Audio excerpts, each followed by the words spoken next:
Real Madrid അവരവരുടെ pre season പ്രഖ്യാപിച്ചു എന്നുള്ളതാണ് റയൽ മാഡ്രിഡ് ക്യാമ്പിൽ നിന്നും വരുന്ന പുതിയ വാർത്ത എന്ന് പറയുന്നത്. വേറൊന്നുമല്ല, ഇപ്പോൾ ബാക്കി എല്ലാ ടീമുകളും ബാഴ്സലോണ ആയിക്കോട്ടെ, ലിവർപൂൾ ആയിക്കോട്ടെ, AC മിലാൻ ആയിക്കോട്ടെ, അങ്ങനെ കുറേ ടീമുകളെല്ലാവരും അവരെല്ലാവരും പ്രീ സീസൺ മാച്ച് കളിക്കുന്നുണ്ട്.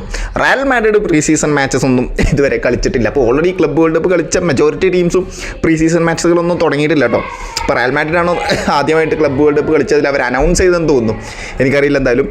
സോ റയൽ മാഡ്രിഡ് എന്തായാലും അവർ അനൗൺസ് ചെയ്തിട്ടുണ്ട്. അവർ ഒരു ഓസ്ട്രിയൻ ബൂണ്ടസ് ലീഗയിലെ ഒരു ടീമുമായിട്ട് 12-ാം തീയതി ഓഗസ്റ്റിലാണ് അവർ മാച്ച് നടത്തുന്നത്. ഓക്കെ, ഇപ്പോൾ സാബി അലൻസോ എന്ന് പറയുന്നത് റയൽ മാഡ്രിഡ് ടീമിനെ ക്ലബ്ബ് വേൾഡ് കപ്പിൻ്റെ ഒരു 10 ദിവസം മുമ്പാണ് റയൽ മാഡ്രിഡിന് ഇങ്ങനെ അദ്ദേഹം ചാർജിലോട്ട് വരുന്നത്, റയൽ മാഡ്രിഡിന് അദ്ദേഹം ഏറ്റെടുക്കുന്നത്. ഓക്കെ, അദ്ദേഹത്തിന് ആ ഒരു ക്ലബ്ബ് വേൾഡ് കപ്പിന് മുമ്പ് ഏറ്റെടുത്ത സമയത്ത് അദ്ദേഹത്തിന് വളരെ വലിയൊരു റെസ്പോൺസിബിലിറ്റിയാണ് സാബി അലൻസോയുടെ തലയിൽ ഈ ഒരു റയൽ മാഡ്രിഡ് ടീമിൻ്റെ പേരിലുള്ളത് അദ്ദേഹത്തിന്. കാരണം വേറൊന്നുമല്ല, കാർലോ ആൻസലോട്ടി പല ഹ്യൂമിലിയേഷനും ആ ഒരു എന്താ പറയുക എൽ ക്ലാസിക്കോയിലൊക്കെ നേരിട്ട് അങ്ങനെ പല നാണം കെട്ട് നിൽക്കുകയാണ് റയൽ മാഡ്രിഡ്. ആ ഒരു സീസണിൽ മറ്റേ യുഎഫ സൂപ്പർ കപ്പും ഇന്റർകോണ്ടിനൽ കപ്പും അല്ലാതെ വേറെ ഒരു കപ്പും മാച്ച് ട്രോഫികളൊന്നും റയൽ മാഡ്രിഡ് ടീമിന് കിട്ടിയിട്ടില്ല കഴിഞ്ഞ സീസണിൽ. അപ്പോൾ സാബി അലൻസോക്ക് ആ ഒരു ക്ലബ്ബ് വേൾഡ് കപ്പെങ്കിലും റയൽ മാഡ്രിഡ് ടീമിന് വേണ്ടി നേടിക്കൊടുക്കണം, ഒരു മേജർ ട്രോഫി ആയിട്ട്. അപ്പോൾ അദ്ദേഹത്തിന് വളരെ വലിയൊരു റെസ്പോൺസിബിലിറ്റി ആയിരുന്നു ക്ലബ്ബ് വേൾഡ് കപ്പിൻ്റെ തൊട്ട് മുമ്പ് സാബി അലൻസോക്ക് ഉണ്ടായിരുന്നത്. സോ അതുകൊണ്ട് തന്നെ എല്ലാവരും ഒരു പുതിയ എറയിലോട്ടൊക്കെ നോക്കാൻ നിൽക്കായിരുന്നു. സാബി അലൻസോ പുതിയ എറയിലോട്ടൊക്കെ എല്ലാവരും നോക്കിക്കാണുന്ന ഒരു ടീമായിരുന്നു ക്ലബ്ബ് വേൾഡ് കപ്പിൽ റയൽ മാഡ്രിഡ് എന്ന് പറയുന്നത്. പക്ഷേ PSG നമ്മൾ ഹ്യൂമിലിയേറ്റഡ് ആയി പോകുന്ന റയൽ മാഡ്രിഡ് ടീമിനെയാണ് നമ്മൾ കണ്ടത്. അപ്പോൾ ഈ ഒരു റയൽ മാഡ്രിഡ് ഹ്യൂമിലിയേറ്റഡ് ആയി പോയ റയൽ മാഡ്രിഡ് ടീമിന് എന്താ പറയുക, അവർക്ക് തിരിച്ചു വരാൻ കഴിയുമോ, സാബി അലൻസോക്ക് അവരെ തിരിച്ചു കൊണ്ടുവരാൻ കഴിയുമോ എന്നുള്ള രീതിയിലൊക്കെ വാർത്തകൾ വരുന്നുണ്ട്. ഫസ്റ്റ് ഓഫ് ഓൾ ഞാൻ ഓൾറെഡി ഒരു വീഡിയോ ചെയ്തതായിരുന്നു ആ ഒരു ക്ലബ്ബ് വേൾഡ് കപ്പ് കഴിഞ്ഞതിന് ശേഷം. ഞാൻ അതിലും പറഞ്ഞ കാര്യം ഇതാണ്, സാബി അലൻസോക്ക് ഒട്ടും ടൈം കിട്ടിയിട്ടില്ല. പ്രീ സീസൺ പോലും കിട്ടാതെയാണ് ക്ലബ്ബ് വേൾഡ് കപ്പ് ഡയറക്റ്റ് ഒരു മേജർ ടൂർണമെൻറ്റിലോട്ടാണ് അദ്ദേഹം എൻ്റർ ആയിട്ടുള്ളത്. സോ അതുകൊണ്ടാണ് അദ്ദേഹത്തിന് ആ ഒരു റയൽ മാഡ്രിഡ് ടീം, ഇപ്പോൾ ഫോർ എക്സാമ്പിൾ ഞാൻ പറയുന്നുണ്ടെങ്കിൽ റയൽ മാഡ്രിഡ് ടീമിനെ പല ഫോർമേഷൻസ് അല്ലേ അദ്ദേഹം പരീക്ഷിച്ചുകൊണ്ടിരിക്കുക. ഒരു മേജർ ടൂർണമെൻറ്റിൽ അദ്ദേഹം പല ഫോർമേഷൻസിൽ പരീക്ഷിച്ചുകൊണ്ടിരിക്കുകയാണ് സാബി അലൻസോ എന്ന് പറയുന്നത്. ക്ലബ്ബ് വേൾഡ് കപ്പിന് ഞാൻ എക്സാമ്പിൾ എടുക്കാം. അവർ ആദ്യത്തെ മാച്ച് അൽ ഹിലാലിനെതിരെ സാബി അലൻസോ 4-3-3 എന്നുള്ള ഫോർമേഷനിലാണ് അവരെ ഇറക്കി വിട്ടിട്ടുള്ളത്. Kylian Mbappe one of the main player അന്നത്തെ ആ ഒരു മാച്ചിൽ ഇറങ്ങിയിട്ടില്ലായിരുന്നു. ഓക്കെ, 4-3-3 എന്നുള്ളൊരു ഫോർമേഷനിലാണ്. ഇതിപ്പോൾ നിങ്ങൾ നോട്ട് ചെയ്ത് വെച്ചോ. രണ്ടാമത്തെ മാച്ച് 4-1-2-3 എന്നുള്ള ഫോർമേഷനിലാണ് അദ്ദേഹം ഇറക്കി വിട്ടിട്ടുള്ളത്. ഓക്കെ, പിന്നെ മൂന്നാമത്തെ മാച്ച് അവർ മെയിൻ എന്താ പറയുക ട്രാൻസ്ഫേഴ്സ് ആയിട്ട് ക്ലബ്ബ് വേൾഡ് കപ്പിന് വേണ്ടി മാത്രം ഇറക്കിയതായിരുന്നു ഡീൻ ഹ്യൂസനും ട്രെൻറ്റ് അലക്സാണ്ടർ അർണോൾഡും. ഓക്കെ, അത് എന്താണ് സാബി അലൻസോൻ്റെ പ്ലാൻ അനുസരിച്ചുള്ള ഒരു പ്ലെയറാണ്. ഓക്കെ, അപ്പോൾ അതിനനുസരിച്ചൊരു ഫോർമാറ്റ് കൊണ്ടുവരായിരുന്നു റയൽ മാഡ്രിഡ് ടീമിൽ സാബി അലൻസോ. മൂന്നാമത്തെ മാച്ച്, അതായത് എനിക്ക് തോന്നുന്നു നമ്മുടെ RB സാൽസ്ബർഗിനെതിരെ മൂന്നാമത്തെ മാച്ച് 3-0 എന്നുള്ളൊരു സ്കോറിന് വിജയിച്ച ആ ഒരു മാച്ചിൽ 3-5-2 ആ ഒരു ഫോർമാറ്റിലായിരുന്നു ഇറങ്ങിയിട്ടുണ്ടായിരുന്നത്. ഓക്കെ, അപ്പോൾ ഈ ഒരു ഫോർമേഷൻ്റെ കാര്യം പറയാൻ കാരണം റയൽ മാഡ്രിഡ് ടീമിന് ഒരു മേജർ ടൂർണമെൻറ്റിൽ തന്നെ ഇദ്ദേഹം ഫോർമേഷൻസ് മാറ്റി പരീക്ഷിച്ചുകൊണ്ടിരിക്കുകയാണ് സാബി അലൻസോ എന്ന് പറയുന്നത്. അത് അദ്ദേഹത്തിൻ്റെ എന്താ പറയുക വിധി, അത് പറയേണ്ട കാര്യമാണ്. എന്നിട്ടും പുതിയ പല ഫോർമേഷൻസ് മാറ്റി വന്നൊരു റൗണ്ട് ഓഫ് 16 യുവൻറ്റസ് ഒക്കെ ആയപ്പോഴത്തേന് അദ്ദേഹത്തിന് ഇത് കുഴപ്പമില്ല, ഈ ഒരു 3-5-2 എന്നുള്ള ഈ ഒരു ഫോർമേഷൻ റയൽ മാഡ്രിഡ് ടീമിന് ആപ്റ്റ് ആവുന്നുണ്ട്. ആ ഒരു സാൽസ്ബർഗിനെതിരെ അദ്ദേഹത്തിന് മനസ്സിലായി. പിന്നെ ആ ഒരു ഫോർമേഷനിൽ തന്നെ പോയി ക്വാർട്ടർ വരെ, ബൊറൂസിയ ഡോർട്ട്മുണ്ട് വരെ ആ ഒരു സെയിം ഫോർമേഷനിലായിരുന്നു പോയത്.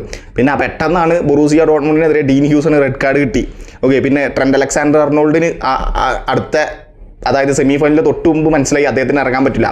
അവർ ക്ലബ്ബ് വേൾഡ് കപ്പിന് വേണ്ടി മാത്രം ഇറങ്ങിയ 2 പ്ലേയേഴ്സാണ് ഡീൻ ഹ്യൂസനും ട്രെൻറ്റ് അലക്സാണ്ടർ അർണോൾഡും. അവർ രണ്ടുപേർക്കും റയൽ മാഡ്രിഡ് ടീമിന് കോൺട്രിബ്യൂട്ട് ചെയ്യാൻ പറ്റുന്ന രീതിയിൽ ആ ഒരു ക്ലബ്ബ് വേൾഡ് കപ്പിൽ ഇമ്പോർട്ടൻ്റ് ആയിട്ടുള്ള റോള് തന്നെയായിരുന്നു. ഓക്കെ, പക്ഷേ അവർ രണ്ടുപേരും ഇറങ്ങാൻ പറ്റിയില്ല സെമി ഫൈനലിൽ ആ ഒരു PSG-ക്കെതിരെ. പിന്നെ അദ്ദേഹത്തിന് ഫോർമേഷൻ ചെക്ക് ചെയ്യേണ്ടി വന്നു, എന്ത് ചെയ്യും? കാരണം ഡീൻ ഹ്യൂസൺ എന്ന് പറയുന്നത് വളരെ ക്രിയേറ്റീവ് ആയിട്ടുള്ള പ്ലെയർ ആയിരുന്നു ഡിഫൻസിൽ. ഓക്കെ, നമ്മൾ ആ PSG-ക്കെതിരെ ഡിഫൻസിലുള്ള പിഴവുകൾ നമ്മൾ നല്ലപോലെ കണ്ടതാണ് PSG-ക്കെതിരെ. അപ്പോൾ ഡീൻ ഹ്യൂസന് പല സമയത്തും ഡയഗണലായിട്ടുള്ള ബോൾ കൊടുക്കാൻ കഴിയും, വളരെ കൂളായിട്ട് കളിക്കാൻ പറ്റുന്ന പ്ലെയറാണ്. ആ ഒരു കൂൾനെസ് ആണ് PSG-ക്കെതിരെ ആ ഒരു ഡിഫൻസിൽ നമുക്ക് കാണാൻ പറ്റിയത്. അത് ആ ഒരു കൂൾനെസ് ഇല്ലായ്മ.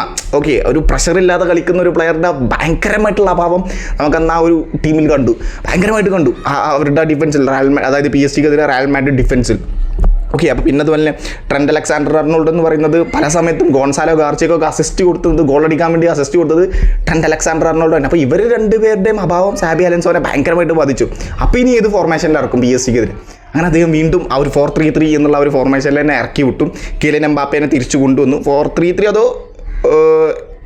3-5-2 ഈ ഒരു ഫോർമേഷനിലാണ് ഇറക്കി, എനിക്ക് കറക്റ്റ് ഓർമ്മയില്ല, ഞാൻ സൈഡിൽ വെക്കാം. ഓക്കെ, എന്തായാലും കിലിൻ എംബാപ്പേനെ ഇറക്കി കൊണ്ടുവന്നു. കാരണം ട്രെൻഡ് ഇല്ലാത്തത് കൊണ്ട് തന്നെ ഇവർ രണ്ടുപേരെ മാറ്റി വിനീഷ്യസ് ജൂനിയറിനെ ആ ഒരു റൈറ്റ് സ്ട്രൈക്കറിലും എംബാപ്പേനെ ആ ഒരു ലെഫ്റ്റ് സ്ട്രൈക്കറായിട്ട് അങ്ങനെ ഇറക്കി വിട്ടു. ഗോൺസാലോ ഗാർസിയനെ കുറച്ച് ബാക്കായിട്ട് ഇറക്കിയിട്ടുണ്ട് ഒരു ഫാൾസ് 9 റോളിലൊക്കെ. പക്ഷേ ആ ഒരു പ്ലാൻ അട്ടപട്ടലം PSG കട്ടക്ക് മൂഞ്ചിക്കുന്ന അവസ്ഥയാണ് നമ്മൾ കണ്ടത്. അത് കളി കണ്ടവർക്കറിയാം. റയൽ മാഡ്രിഡ് ടീമിൻ്റെ ഭാഗത്തു നിന്നും ഒരു നല്ലൊരു അറ്റാക്ക് പോലും ഇല്ലായിരുന്നു. 80% ബോൾ പൊസഷൻ PSG കയ്യിലായിരുന്നു, വെറും 20% മാത്രം. അതെന്താ പ്രശ്നം എന്ന് വെച്ച് കഴിഞ്ഞാൽ ലൂയിസ് എൻറിക്കെ, അതായത് കളി കഴിഞ്ഞ് അദ്ദേഹം പറഞ്ഞിട്ടുണ്ട് സാബി അലൻസോക്ക് ടൈം ഇല്ലാത്തതിൻ്റെ പ്രശ്നമാണ്. സാബി അലൻസോ എന്ന് പറഞ്ഞത് എന്താ പറയുക, ബയൺ ലെവർകൂസനിൽ തന്നെ വളരെ ഹിസ്റ്റോറിക്കലായിട്ട് ബൂണ്ടസ്ലീഗയൊക്കെ ബയൺ ലെവർകൂസന് മേടിച്ചു കൊടുത്ത ഒരു കോച്ചാണ്. ഓക്കെ, അദ്ദേഹത്തിന് സമയം കിട്ടാത്തതിൻ്റെ പ്രശ്നമാണ് ലൂയിസ് എൻറിക്കെ വളരെ കൃത്യമായിട്ട് പറഞ്ഞത്. ലൂയിസ് എൻറിക്കെ എപ്പോഴാണ് അത് PSG എന്ന് പറഞ്ഞ ഈ ഒരു ടീമിനെ ലൂയിസ് എൻറിക്കെ എപ്പോഴാണ് ഇങ്ങനെ ആക്കിയത്?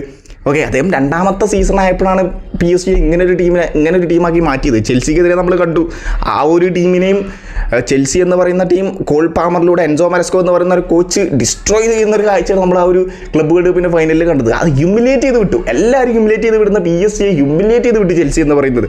അപ്പോൾ ലൂയിസ് എൻറിക്കെ ആ ഒരു ടീമിനെ ഇങ്ങനെ ആക്കി വെച്ചത് അത് 2ാമത്തെ സീസണിൽ. അപ്പോൾ സാബി അലൻസോക്കും കുറച്ച് ടൈം കൊടുത്തു കഴിഞ്ഞാൽ ചിലപ്പോൾ മേ ബി അദ്ദേഹത്തിന് ഒരു നല്ലൊരു ഇമ്പാക്റ്റ്, എന്തായാലും ഇമ്പാക്റ്റ് കൊണ്ടുവരാൻ കഴിയുമെന്ന് വിശ്വാസമുള്ള ഒരാളാണ് ഞാൻ. കാരണം ഓൾറെഡി അദ്ദേഹം ബയൺ ലെവർകൂസനിൽ ഓൾറെഡി അദ്ദേഹം തെളിയിച്ചിട്ടുണ്ട്. അതുകൊണ്ടാണ് എനിക്ക് ഇത്ര ഒരു സാബി അലൻസോയിൽ ഇത്രയധികം വിശ്വാസമുള്ളത്. ഈ ഒരു ടീമിൽ ഇപ്പോൾ പല യങ് ടാലൻസിനെ യൂസ് ചെയ്യാൻ അറിയാം. ഇപ്പോൾ ഫോർ എക്സാമ്പിൾ ആർദ്രെ ഗൂളറൊക്കെ കാർലോ ആൻസലോട്ടി അങ്ങനെ പരീക്ഷിക്കാത്ത ഒരു പ്ലെയറാണ്. പക്ഷേ സാബി അലൻസോയുടെ അണ്ടറിൽ വന്നപ്പോൾ അദ്ദേഹത്തിൻ്റെ one of the main starting ലെവലിലുള്ള ഒരാളായിട്ട് മാറി ആർദ്രെ ഗൂളർ എന്ന് പറയുന്നത്. പിന്നെ അതുപോലെ വിനീഷ്യസ് ജൂനിയർ ആയിക്കോട്ടെ, കിലിൻ എംബാപ്പെ ആയിക്കോട്ടെ, ഇനിയിപ്പോൾ ഫ്രാങ്കോ മസ്തൻതുവാനോ വരാനുണ്ട്. അദ്ദേഹത്തെ എങ്ങനെ യൂസ് ചെയ്യുന്ന നമ്മളെല്ലാവരും ഭയങ്കര ഇമ്പോർട്ടൻറ്റ് നല്ല രീതിയിൽ തന്നെ നോക്കിയിരിക്കുന്ന ഒരു കാര്യമാണ് ഞാൻ. പിന്നെ അതുപോലെ തന്നെ ഡീൻ ഹ്യൂസനെ പ്രോപ്പറായിട്ട് അദ്ദേഹത്തെ ഡിഫൻസിൽ യൂസ് ചെയ്യും. കാരണം ഡിഫൻസിൽ എന്ന് പറഞ്ഞു കഴിഞ്ഞാൽ കാർലോ ആൻസലോട്ടി വളരെയധികം കഷ്ടപ്പെട്ടത് കഴിഞ്ഞ സീസണിൽ ആ ഒരു ഡിഫൻസിലാണ്. ഇവന്മാർ ഇതെന്താ കാണിച്ചു കൂട്ടുന്നത് എല്ലാം മറ്റൊക്കെ തോന്നിപ്പോവും. കാരണം അവരെ പറഞ്ഞിട്ട് കാര്യമില്ല. കാരണം മെയിൻ ഡിഫൻഡേഴ്സ് എല്ലാവരും പോയി. ഫോർ എക്സാമ്പിൾ ഞാൻ പറയുകയാണെന്നുണ്ടെങ്കിൽ റൂഡിഗറിന് ഇടയ്ക്കിടയ്ക്ക് ഇഞ്ചുറി വന്ന് അദ്ദേഹത്തിന് ഇഷ്യൂ ആയി. പിന്നെ അതുപോലെ തന്നെ എദർ മിലിറ്റാവോ അദ്ദേഹത്തിന് ഇഞ്ചുറി ആയിട്ട് ആകെ PSG-ക്കെതിരെ അവസാന നിമിഷം കുറച്ച് നേരം എദർ മിലിറ്റാവോ ഇറങ്ങി ഭയങ്കരമായിട്ട് ഇമ്പാക്റ്റ് ഉണ്ടാക്കിയതൊക്കെ നമുക്ക് ഓർമ്മയുണ്ട്. പിന്നെ അതുകൊണ്ട് റൈറ്റ് ബാക്ക് ഡാനി കാർവാൾ, അദ്ദേഹം കഴിഞ്ഞ സീസണിൽ ഇറങ്ങാനേ പറ്റിയിട്ടില്ല ആ ഒരു ഇഞ്ചുറി കാരണം. ലെഫ്റ്റ് ബാക്ക് ഫെർണാണ്ടോ മെൻഡി, അദ്ദേഹത്തിൻ്റെ കാര്യം ഞാൻ പറയേണ്ട, അദ്ദേഹം ഇഞ്ചുറി ആയിട്ട് ഇറങ്ങിയിട്ടേ ഇല്ലായിരുന്നു. പിന്നെ ഒരു എൽ ക്ലാസിക്കോയിൽ ഇറങ്ങി ഒരു 17-20 മിനിറ്റ് ആയപ്പോഴേക്കും അദ്ദേഹം വീണ്ടും കയറിപ്പോയി ഇഞ്ചുറി ആയിട്ട്.